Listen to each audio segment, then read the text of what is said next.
And we'll take a look over here.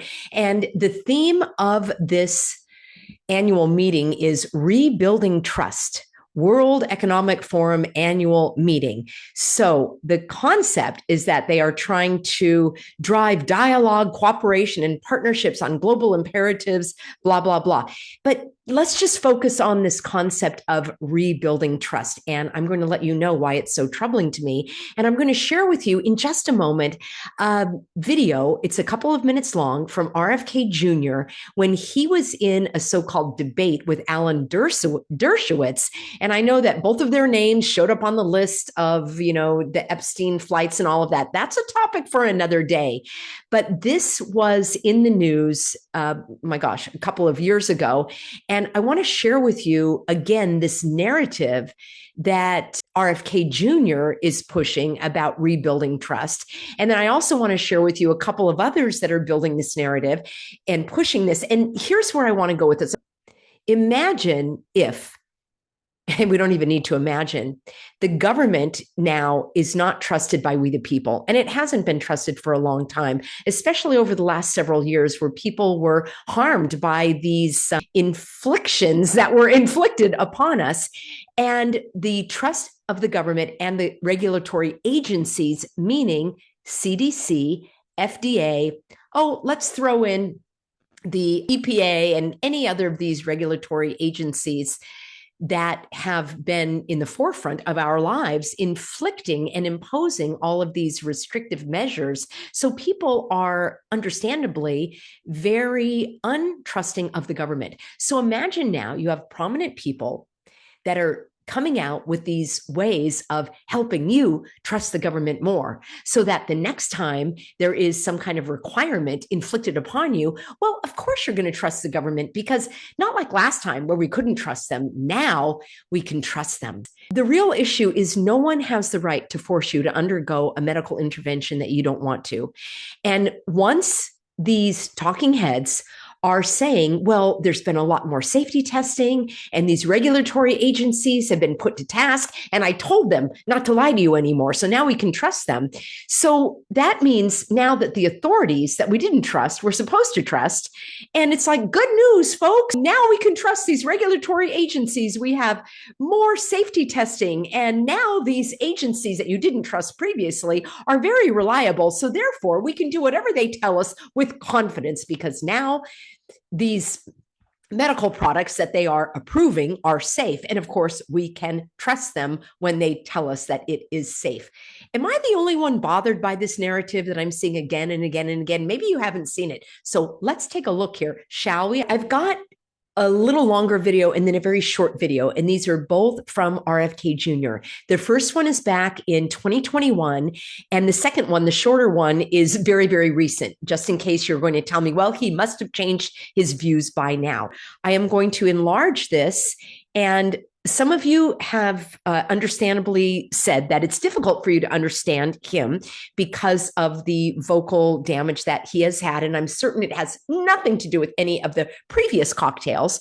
So what I'm going to do is play this in its entirety, and then I'm going to read you the transcript so that it will be a little easier to understand if you're having difficulty. When Alan and I were kids, people wanted to get vaccinated. There was no fear of the statements of polio vaccines, and people had a tremendous trust in our health regulatory officials. And today, that trust has evaporated to the extent where now 50% of the people who are polled in this country are saying they may not take COVID vaccine, and 27% are a hard no. This is even before the vaccine is developed. Why is that happening? And that's the question I think we really have to ask ourselves.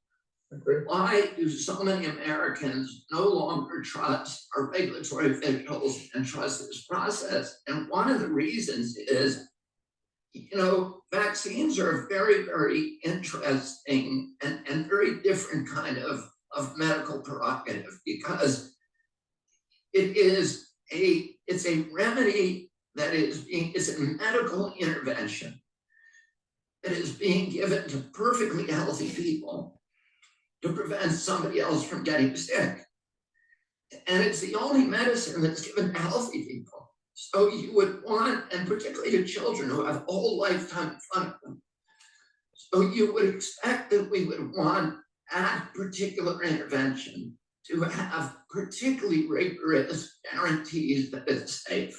Because you're saying to somebody, we are going to make you make this sacrifice for the greater good. You have no health problems. You have zero risk of this disease. You know, we are going to force you to undergo a medical intervention.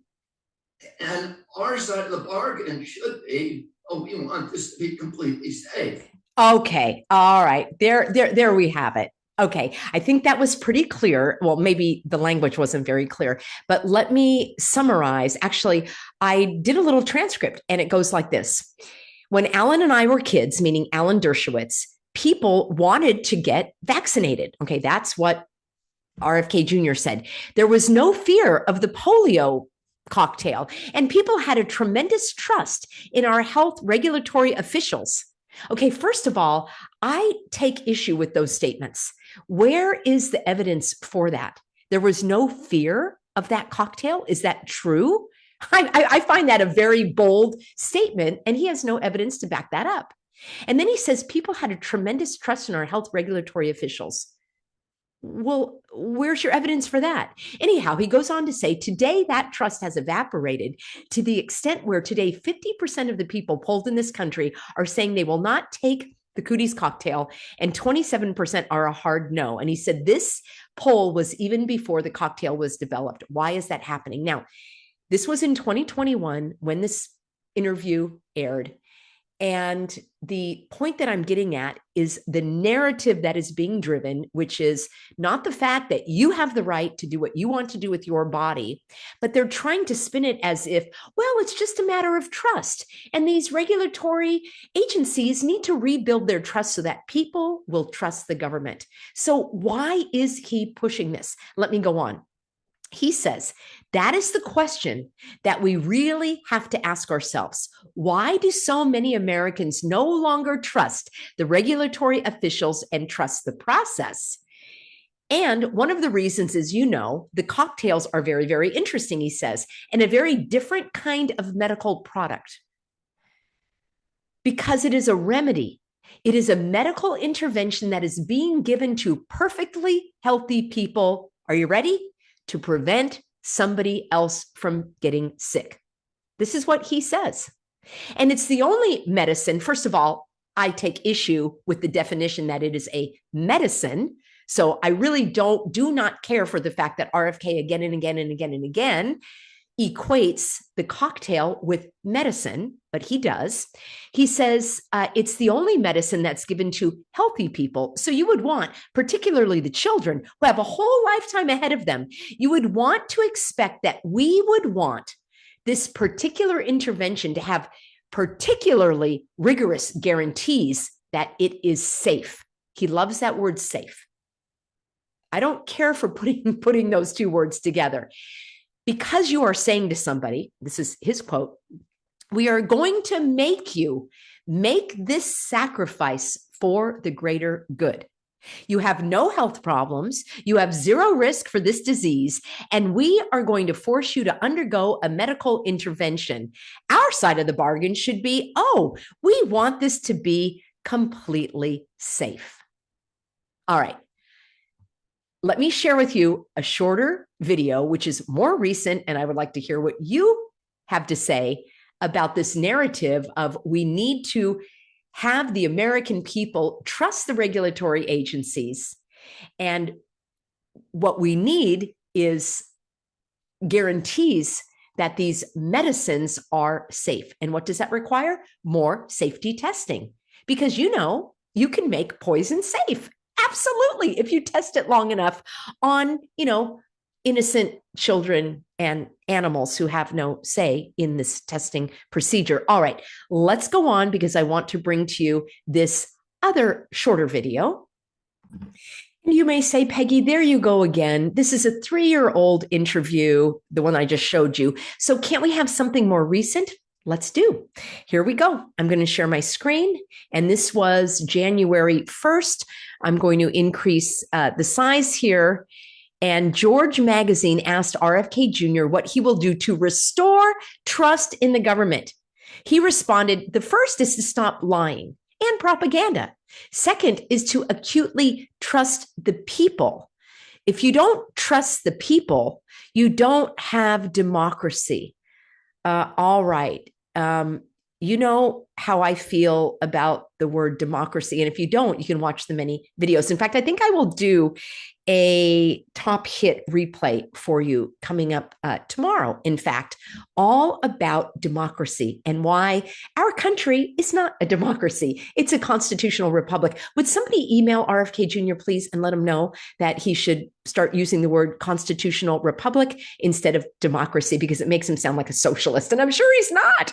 Okay. To unite America. The most important thing is to stop lying to Americans, stop any kind of deception, stop manipulating people to try to get them to do this. Only telling people things that you actually believe to be true. Sorry, we'll just keep going. And to make that not only a rule in the Oval Office, but throughout the government. There's no more propagandizing people. NIH and health agencies, we need to do real science, EPA.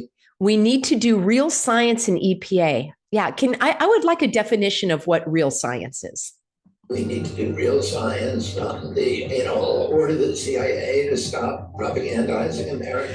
I am just, that's just stunning that he'll order the CIA to stop propagandizing Americans. Well, I applaud that. And I would like to see it. I'll believe it. How does that go? I'll believe it when I see it. And to unload its assets in the press, and I'll pass an executive order that forbids any federal government employee from having communications with social media or media outlets. Interesting. Just pass the executive order. Having to do with suppressing information or propagandizing them. I think that's the most important thing. People will never trust you if you're lying to them, and they always figure out what. Well, I've done videos in the past about RFK Jr.'s lying, and we all can be redeemed if we repent of our past behavior. So I'll just leave it at that. The most disturbing feature about COVID was the information chaos. How we were never given a straight story. They kept changing. The goalposts kept changing over time. And that, people felt very, very manipulated. Messages were given with an air of scientific certainty that this is the way things are. And then a month later, we find out, oh, that's not true. And I think we have to stop doing that. I think once we trust the American public, they're going to start trusting us. Okay. I'm sorry. I gotta. Once we start trusting the American public, they will start trusting us. Is he a part of these regulatory agencies? I'm very confused by that statement. What say you? A few more seconds here and we will continue. All right, let's share the screen again. And here we go. We'll finish that up. The whole impulse to censor people is so anti-democratic because it means that you no longer trust people. You feel like you have to keep them from having dangerous thoughts in their head. And you're going to do that by deciding what they can and cannot hear. That is a collapsed faith in democracy. If you don't trust the demos to the people, you don't have a democracy. Okay. Let's just stop that there. Okay. If you don't have the people, you don't have a democracy. We have a constitutional republic. And the bigger point that I'm making here is this narrative, which is being pushed by RFK Jr., by Steve Kirsch, who has been a prominent figure in the freedom movement, and that has been echoed or also pushed as a narrative by the WEFers, the World Economic Forum. I see this somewhat as a bait and switch. Can faith and trust actually be restored in these regulatory agencies? Does that mean there's going to be more oversight, more agencies, more testing, more safety testing? I'm not in favor of that. As you know, I'm in favor of small government, personal choices, individual liberty and freedom. And I don't believe in a greater good.